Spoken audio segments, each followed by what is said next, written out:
നമസ്കാരം, ഭാരത് ലൈവിലേക്ക് സ്വാഗതം. നമസ്കാരം പ്രശാന്ത്. നമസ്കാരം. നമ്മുടെ ഏറ്റവും പുതിയൊരു സംഭവ വികാസം, കാവൽ മന്ത്രിസഭ ഒരു മുതിർന്ന IAS ഉദ്യോഗസ്ഥരെ, പ്രിൻസിപ്പൽ സെക്രട്ടറിയെ സസ്പെൻഡ് ചെയ്തിരിക്കുന്നു. സർവീസ് ചട്ടങ്ങൾ ലംഘിച്ചു എന്ന് പറഞ്ഞിട്ട്.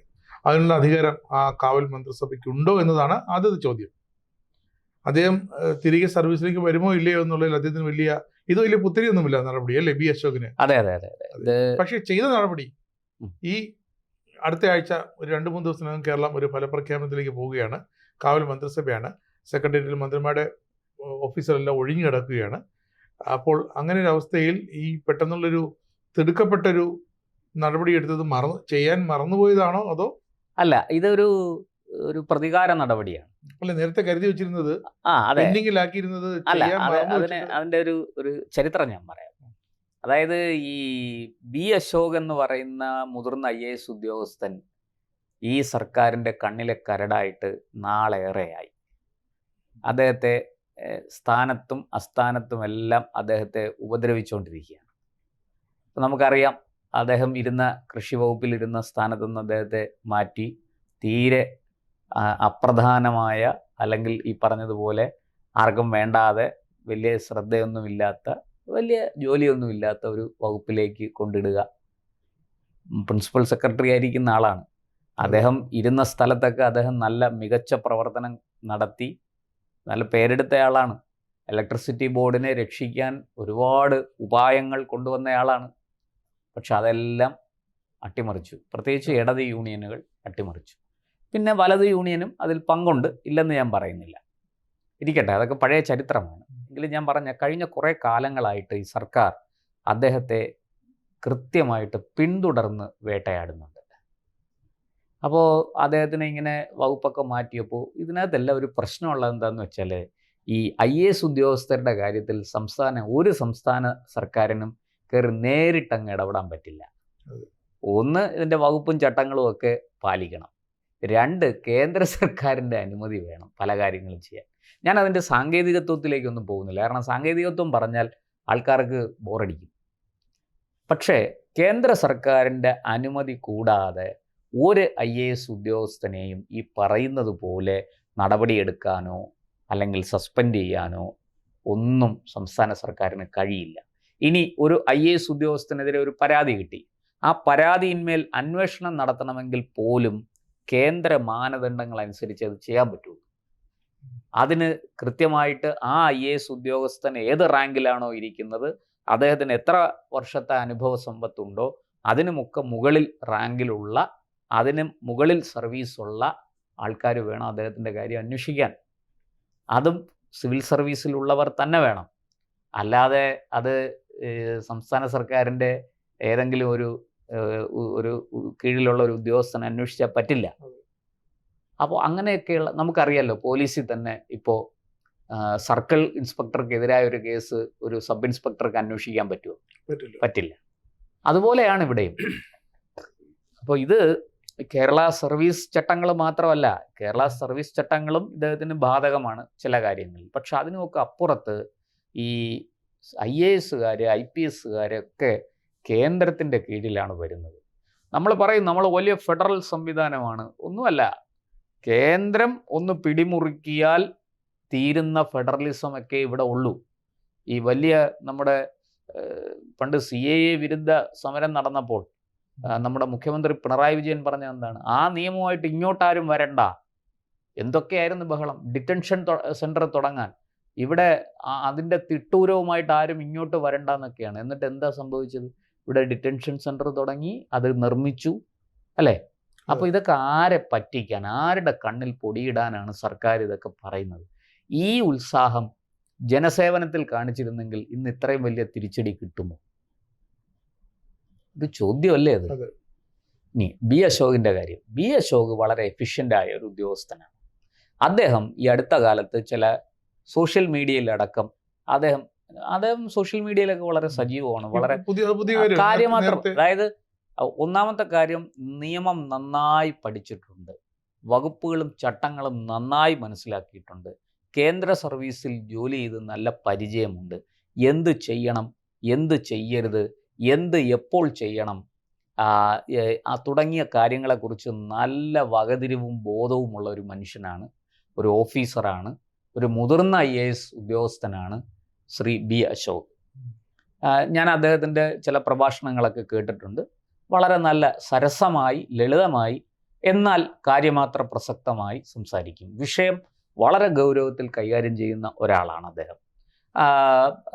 അദ്ദേഹത്തിൻ്റെ ഇംഗ്ലീഷിലും മലയാളത്തിലുമുള്ള പ്രസംഗം ഞാൻ കേട്ടിട്ടുണ്ട്. സാമാന്യ ജനത്തിന് മനസ്സിലാകുന്ന തലത്തിൽ വലിയ കടുകട്ടി വാക്കുകളും സാങ്കേതികത്വം ഒന്നും പറയാതെ എപ്പോഴും ഈ നിയമങ്ങളും വകുപ്പുകളും ചട്ടങ്ങളും ഒക്കെ സാധാരണക്കാരന് പ്രയോജനം ചെയ്യണം എന്ന് ചിന്തിച്ച് പ്രവർത്തിക്കുന്ന അപൂർവം ഉദ്യോഗസ്ഥരിൽ ഒരാളാണ് ബി അശോക്. അതെനിക്ക് അദ്ദേഹത്തിൻ്റെ സംസാരത്തിൽ നിന്ന് മനസ്സിലായതാണ്. എനിക്ക് അദ്ദേഹത്തെ നേരിട്ട് പരിചയമൊന്നുമില്ല, ഞങ്ങൾ തമ്മിൽ ഒരിടത്ത് വെച്ചും കണ്ടിട്ടില്ല. ഞാൻ ഈ റിപ്പോർട്ടിങ്ങിലുള്ള കാലത്ത് അദ്ദേഹം ഇവിടെ ഉണ്ടായിരുന്നതായിട്ട് എനിക്ക് തോന്നുന്നില്ല. അദ്ദേഹം ആ സമയത്തൊക്കെ ഡൽഹിയിലായിരുന്നു. പിന്നീട് ഞാൻ ഇവിടുന്ന് സ്ഥലം മാറിയൊക്കെ പോയി, പലയിടത്തും പോയി, കോഴിക്കോടും കൊല്ലത്തും ഒക്കെ ജോലി ചെയ്ത് തിരിച്ചു വന്നപ്പോൾ അപ്പോഴത്തേക്ക് ഇവിടെ അദ്ദേഹം മടങ്ങിയെത്തി. പക്ഷേ ഞാൻ അപ്പോഴത്തേക്കും ഈ റിപ്പോർട്ടിങ്ങിൽ നിന്ന്, ബ്യൂറോയിൽ നിന്ന് ഡെസ്കിലേക്ക് മാറിയിരുന്നു. അപ്പോൾ അതുകൊണ്ട് തന്നെ അദ്ദേഹത്തെ നേരിട്ട് കാണാനോ അദ്ദേഹവുമായിട്ട് ഏതെങ്കിലും തരത്തിൽ ഇൻട്രാക്ട് ചെയ്യാനോ സംവദിക്കാനോ ഒന്നും എനിക്ക് അവസരം കിട്ടിയിട്ടില്ല. പക്ഷേ അദ്ദേഹത്തിൻ്റെ പ്രവർത്തനത്തെ വിശകലനം ചെയ്തപ്പോൾ, അല്ലെങ്കിൽ അത് ഇങ്ങനെ നമ്മളൊരു സോഷ്യൽ ആനിമൽ ആണല്ലോ, സാമൂഹ്യ ജീവിയാണ്. അപ്പോൾ ഈ ചുറ്റും നടക്കുന്ന കാര്യങ്ങളെക്കുറിച്ചൊക്കെ നമ്മളും അന്വേഷിക്കും. അങ്ങനെ അന്വേഷിച്ച് വന്നപ്പോൾ പല സന്ദർഭങ്ങളിലും അദ്ദേഹം മുന്നോട്ട് വയ്ക്കുന്ന പോയിന്റുകൾ, പല വിഷയങ്ങളിലും അദ്ദേഹം പറയുന്ന KSEBിൽ ഇരുന്നപ്പോൾ അതിനെ ലാഭകരമാക്കി മാറ്റാനായിട്ട് ഏറെ വലിയ പരിശ്രമം നടത്തി. ഇടത് യൂണിയനും വലത് യൂണിയനും അത്രയും ശക്തിയില്ല. പക്ഷേ ഇടത് യൂണിയൻ അദ്ദേഹത്തിന് നേരം വെളുത്ത ഇരുട്ടുന്നത് വരെ അദ്ദേഹത്തെ ഉപദ്രവിച്ചുകൊണ്ടേയിരുന്നു. അതിന്റെ ഫലമാണ് ഇന്നത്തെ പവർ കട്ട്. അതെ, അതിന്റെ ഫലമാണ് ഇത്. പണ്ട് നമ്മുടെ സെൻകുമാർ സാറ് IPS, അദ്ദേഹം KSRTCയിൽ ജോലി ചെയ്തിരുന്ന കാലത്ത് അദ്ദേഹം MD ആയിരുന്നു, CMD ആയിരുന്നു. അന്ന് KSRTCയെ ലാഭത്തിലാക്കാൻ അദ്ദേഹം ഒരുപാട് പദ്ധതികൾ മുന്നോട്ട് വെച്ചു.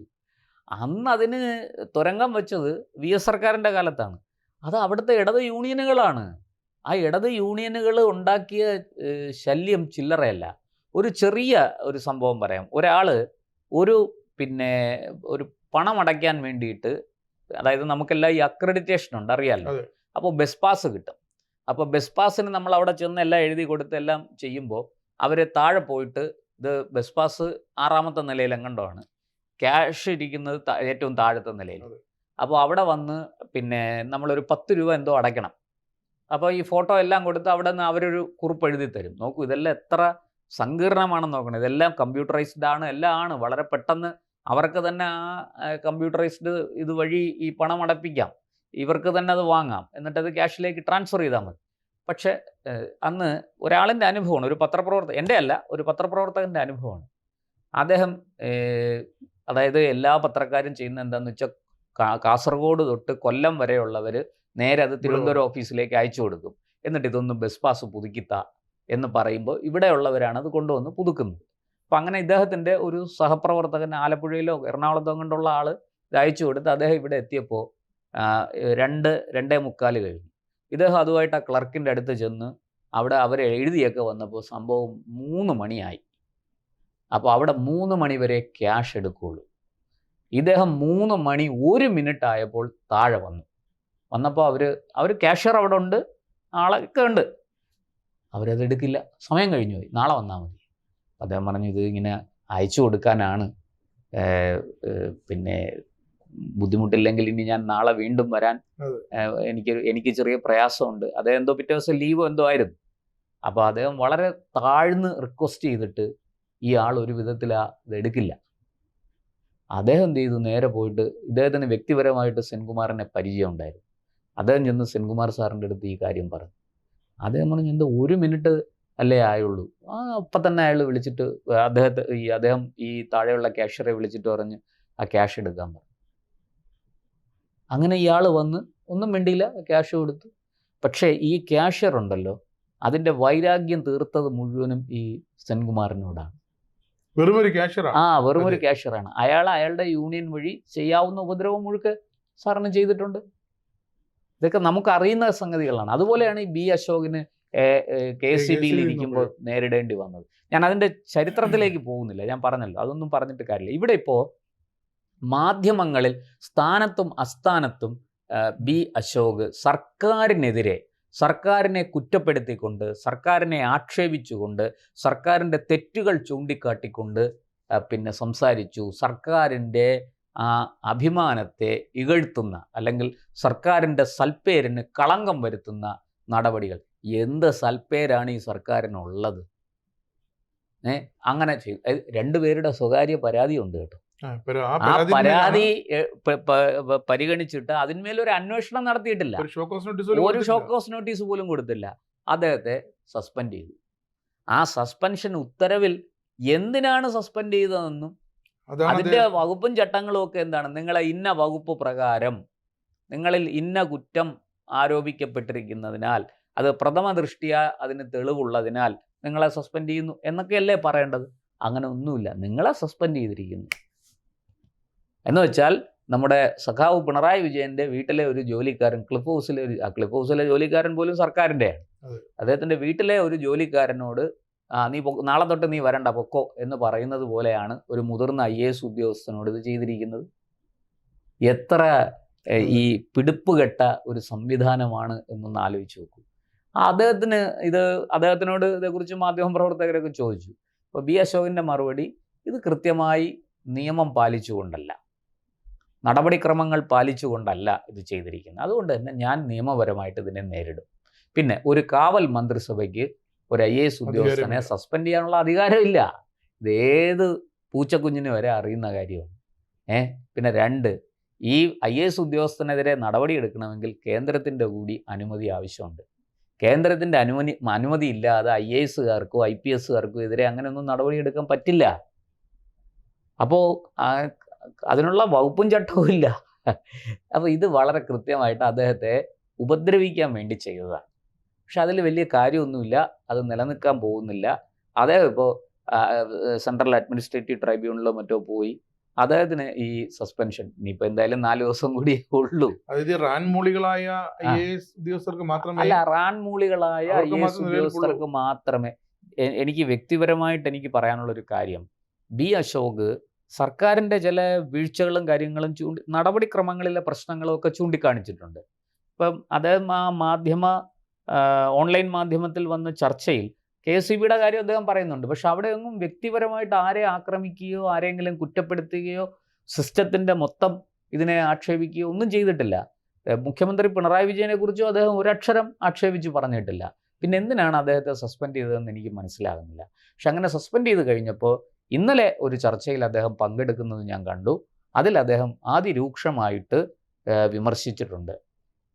കാരണം അങ്ങേയറ്റം ജനദ്രോഹ നടപടികൾ ചെയ്ത ഒരു സർക്കാർ, പ്രത്യേകിച്ച് 2024 ലോക്സഭാ തെരഞ്ഞെടുപ്പിന് മുമ്പ് തന്നെ ഈ ജനങ്ങളോടുള്ള കമ്മിറ്റ്മെൻറ്റ്, ജനങ്ങളോട് കാട്ടേണ്ട ഉത്തരവാദിത്വം, കടമ, അതെല്ലാം മറന്ന ഒരു സർക്കാർ. അതിന് അദ്ദേഹം പറയുന്ന പോയിന്റുകളൊക്കെ കൃത്യമായിട്ട് അദ്ദേഹം ചൂണ്ടിക്കാണിക്കുന്നുണ്ട്. പിന്നെ അദ്ദേഹം പറഞ്ഞ ഒരു ആക്ഷേപം വേണമെങ്കിൽ അദ്ദേഹം പറഞ്ഞതിൽ, പക്ഷെ അദ്ദേഹം പറഞ്ഞതിൽ എന്താണ് തെറ്റെന്ന് എനിക്ക് മനസ്സിലാകുന്നില്ല. കാരണം 250 കോടി രൂപ കിഫ്ബിയിൽ നിന്ന് എടുത്തുകൊണ്ട് വലിയ PR ഏജൻസിക്ക് കൊടുത്തുകൊണ്ട് വലിയ പരസ്യമാണ് ചെയ്തിരിക്കുന്നത് സർക്കാർ. ഇതിനകത്ത് എന്താ, സർക്കാർ ചെയ്ത കാര്യത്തെക്കുറിച്ചല്ലേ പറഞ്ഞുള്ളൂ. അദ്ദേഹം സർക്കാർ ചെയ്യാത്തൊരു കാര്യത്തെക്കുറിച്ച് പറഞ്ഞ് സർക്കാരിനെ കുറ്റപ്പെടുത്തിയിരുന്നെങ്കിൽ ശരി. അദ്ദേഹം പറഞ്ഞത് കാരണം പച്ചക്കറി ഉൽപ്പാദനത്തിൽ കേരളം 100% സ്വയം പര്യാപ്തത കൈവരിച്ചു എന്നാണ് പരസ്യം. ഞാനല്ല പറഞ്ഞത്, കേരള സർക്കാരിൻ്റെ പരസ്യമാണ്. 28 ടൺ പച്ചക്കറിയാണ് തമിഴ്നാട്ടിൽ നിന്ന് വരുന്നത് പെർ ഡേ. എങ്ങനെയുണ്ട്?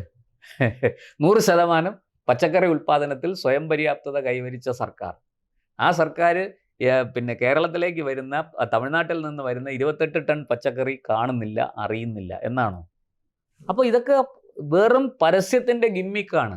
അല്ല, പവർ കട്ടില്ലാത്ത 10 വർഷം ജനം പ്രാഗി തൊലയ്ക്കുകയാണ് ഈ സർക്കാരിനെ, ഇതിലെ മന്ത്രിമാരെയൊക്കെ. ഇത് വോട്ടെടുപ്പിന്, അതായത് പിന്നെ ഏപ്രിൽ 9 മുമ്പായിരുന്നെങ്കിലുണ്ടല്ലോ 10 സീറ്റ് തികച്ച് കിട്ടില്ലായിരുന്നു. 10 സീറ്റ് തികച്ച് കിട്ടില്ലായിരുന്നു. അത് ഏപ്രിൽ 9 വരെ കാത്തു നിൽക്കുകയായിരുന്നു. അതിനുശേഷമാണ് ഈ പവർ കട്ട്, ഈ പ്രശ്നങ്ങളല്ല. ഇപ്പം എന്തിന് പറയുന്നു 250 മെഗാവാട്ട് കേന്ദ്ര പൂളിൽ നിന്ന് വാങ്ങാൻ സമയത്തിന് നടപടി സ്വീകരിക്കാത്ത ഒരു സർക്കാരാണിത്. ഒരു വൈദ്യുതി മന്ത്രിയും മുഖ്യമന്ത്രിയും ഉള്ള നാടാണ്. മണിയാർ വൈദ്യുതി ഉൽപാദന കേന്ദ്രം സ്വകാര്യ മേഖലയിലായിട്ട് സർക്കാരിന് കൈമാറേണ്ട സമയം കഴിഞ്ഞു. എന്നിട്ടും അത് കാർബറാണ്ടത്തിൽ നിന്ന് ഏറ്റുവാങ്ങിയിട്ടില്ല. അതിനകത്ത് തന്നെ വലിയ അഴിമതി. ലാഭം 56 കോടിയാണ്. 56 കോടിയാണോ രാജേഷ് ജി? കണക്ക് നോക്കി വരുമ്പോ അതിനേക്കാളും വളരെ കൂടുതലാണ്. എന്നിട്ടും അത് ഈ ഇടയ്ക്കാണ് അത് ഏറ്റുവാങ്ങാനുള്ള, അതും ചീഫ് സെക്രട്ടറി നിർബന്ധം പിടിച്ചതുകൊണ്ട് മാത്രമാണ്. അല്ല, ഇല്ലെങ്കിൽ അത് എന്താ സംഭവിക്കണം എന്നറിയാമോ? അതിനെ സംബന്ധിച്ചൊരു സ്വകാര്യ അന്യായം ഏതോ കോടതിയിൽ ഉണ്ടെന്നാണ് ഞാൻ മനസ്സിലാക്കുന്നത്. എനിക്കൊന്ന് കേരള ഹൈക്കോടതിയിൽ തന്നെ അത് സംബന്ധിച്ച് ഏതോ ഹർജി വന്നിട്ടുണ്ട്, അല്ലെങ്കിൽ ഉടനെ വരാൻ സാധ്യതയുണ്ട്. അതുകൊണ്ട് കോടതി അലക്ഷ്യം ഭയന്നിട്ടാണ് ചീഫ് സെക്രട്ടറി നിർബന്ധം പിടിച്ച് അത്. ഇല്ലെങ്കിൽ ചീഫ് സെക്രട്ടറി മറുപടി പറയേണ്ടി വരും. അപ്പോൾ ഈ മണിയാർ പവർ പ്രോജക്റ്റിന്റെ കാര്യത്തിൽ കാർബറോണ്ടോ ആയിട്ട് ഉണ്ടാക്കിയിരിക്കുന്ന ഈ കരാറ് അത് അവസാനിച്ചിട്ട് എത്ര വർഷമായി? ഈ 30 വർഷത്തേക്ക് എന്തോ ആയിരുന്നു, നിർമ്മിച്ച് നടത്തി നിങ്ങൾ ലാഭമെല്ലാം എടുത്ത് ചിലവായ തുകയെല്ലാം എടുത്തതിന് ശേഷം സർക്കാരിന് കൈമാറണം. നല്ല പദ്ധതി തന്നെ, കുഴപ്പമൊന്നുമില്ല, KCBക്ക് കൈമാറണം. പക്ഷേ അത് തീർന്നിട്ട് എത്ര വർഷമായി? പിണറായി വിജയൻ വൈദ്യുതി മന്ത്രിയായിരുന്ന കാലത്തെങ്ങണ്ടോ കൊടുത്ത ഇതാണ്, 96 ആ കാലത്തെങ്ങണ്ടോ കൊടുത്തതാണ്. അതുപോലെ തന്നെയാണ് ഈ നമ്മുടെ ട്രാൻസ്മിഷൻ ലോസ് എന്ന് പറയുന്നത്. കേന്ദ്രത്തിൽ നിന്ന് വൈദ്യുതി വരുന്നുണ്ട്, കൂടിയ വിലയ്ക്ക് വൈദ്യുതി വാങ്ങുന്നു. ഇവിടെ എത്തുമ്പോൾ വൈദ്യുതി കാണുന്നില്ല, അതിന്റെ കണക്കോടുണ്ട്. വിതരണം ചെയ്യാൻ അവിടുന്ന് എത്ര കയറ്റി വിടുന്നു. ഈ ഇതുപോലെ പച്ചക്കറി ആണെങ്കിൽ തമിഴ്നാട്ടിൽ നിന്ന് 28 ടൺ കയറ്റി വിട്ടാൽ അതൊരു കണക്കാണ് കേട്ടോ. അതിൽ കൂടുതൽ ഉണ്ടോ ഇല്ലയോ എന്ന് നമുക്ക് അറിയില്ല. അല്ല, അവിടുന്ന് കയറ്റി വിടുന്ന വൈദ്യുതി അത് നമ്മുടെ ലൈനിൽ കൂടി ഇവിടെ നമ്മൾ ട്രാൻസ്ഫോമർ വഴി കയറി പോകുമ്പോഴത്തേക്ക് ട്രാൻസ്മിഷൻ ലോസ് അതിഭീകരമാണ്. അങ്ങനെ വരുമ്പോൾ അതായത് അതിന് ഇതൊക്കെയാണ് അദ്ദേഹം ചൂണ്ടിക്കാണിച്ചത് ചർച്ചയിൽ. അതായത് ഈ വൈദ്യുതി പ്രസരണ വിതരണ സംവിധാനം കാലോചിതമായി പരിഷ്കരിച്ചിട്ടില്ല. ഈ KCBയുടെ ബുദ്ധിമുട്ടുകളെ കുറിച്ച് അദ്ദേഹം പറഞ്ഞത് ഇതാണ്. ഇങ്ങനെയുള്ള ഒട്ടനവധി വിഷയങ്ങൾ അദ്ദേഹം ചൂണ്ടിക്കാണിച്ചു. ഇത് ഒരു സർക്കാർ ഉദ്യോഗസ്ഥന്റെ കടമയല്ലേ അത് ചൂണ്ടിക്കാണിക്കണ്ടേ? ഇതെല്ലാം വലിയ കുറ്റം. ഇത് സർക്കാരിനെതിരെ പറഞ്ഞു. സർക്കാരിനെതിരെ അല്ല, ഇത് KCB എന്ന സ്ഥാപനത്തിനുള്ളിൽ നടക്കുന്ന വിവിധ വിഷയങ്ങളെ അദ്ദേഹം ജനങ്ങളുടെ ശ്രദ്ധയിൽ കൊണ്ടുവന്നു. സർക്കാർ ഈ കാര്യത്തിൽ നടപടി എടുത്തിരുന്നെങ്കിൽ അദ്ദേഹം ഇത് പറയാൻ അവസരം കിട്ടുമോ? ഇല്ല. അപ്പോൾ അവസരം കിട്ടിയപ്പോൾ അത് പറഞ്ഞ ഉദ്യോഗസ്ഥൻ കുറ്റക്കാരനായി. വെറും ഒരു തിരുവനന്തപുരം നഗരസഭയിൽ 10 വർഷത്തേക്ക് നമ്മുടെ തെരുവിളക്കുകളുടെ പരിപാലനത്തിന് 3 കമ്പനികളെ കുത്തക ഏൽപ്പിച്ചിട്ടുണ്ടെങ്കിൽ കൊട്ടേഷൻ കൊടുത്ത് ഈ കേരളത്തിൽ KCB എന്തൊക്കെ ചെയ്തു കാണും? KCB മാത്രമല്ല, നമ്മുടെ മീറ്റർ വാങ്ങലിലും നമ്മളത് കഴിഞ്ഞ ഒരു ചർച്ചയിൽ ഞാൻ പറഞ്ഞു സ്മാർട്ട് മീറ്ററിന്റെ കാര്യം.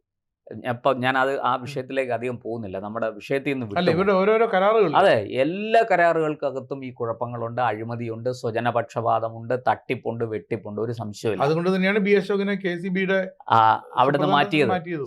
CMD ആയിരുന്ന അദ്ദേഹത്തെ അവിടുന്ന് മാറ്റിയത് അതുകൊണ്ട് തന്നെയാണ്. അപ്പോൾ ഇപ്പോൾ അദ്ദേഹം സ്വാഭാവികമായിട്ട് ഇപ്പോൾ CITയിൽ പോവും. അദ്ദേഹം അവിടുന്ന് ഈ എന്താ പറയുക, അദ്ദേഹത്തെ സസ്പെൻഡ് ചെയ്ത നടപടി മരവിപ്പിച്ചുകൊണ്ട് അദ്ദേഹം ഉത്തരവ് വാങ്ങും. അപ്പോഴത്തേക്ക് പുതിയ സർക്കാർ വരികയും ഇവർക്ക് ഈ നാണം കെട്ടവന്റെ ആസനത്തിൽ ആല് കിളിർത്താൽ അതും തണലെന്ന് വിചാരിക്കുന്നവർക്ക് അതെ ഇറങ്ങി അങ്ങ് പോവുകയും ചെയ്യും. എന്ന് വെച്ചാൽ ഒരു 4 ദിവസം ബി അശോകനെതിരെ നമുക്ക് ഈ ഒരു ചൊല്ലുണ്ടല്ലോ, കഴുത എന്തോ ചിലത് കരഞ്ഞു തീർക്കും എന്ന് പറയുന്നു. അതുപോലെയാണ് ബി അശോകനെതിരെ അങ്ങനെ കരഞ്ഞു തീർക്കാനേ ഈ സർക്കാരിനും ഇടതുപക്ഷത്തിനും കഴിയുകയുള്ളൂ.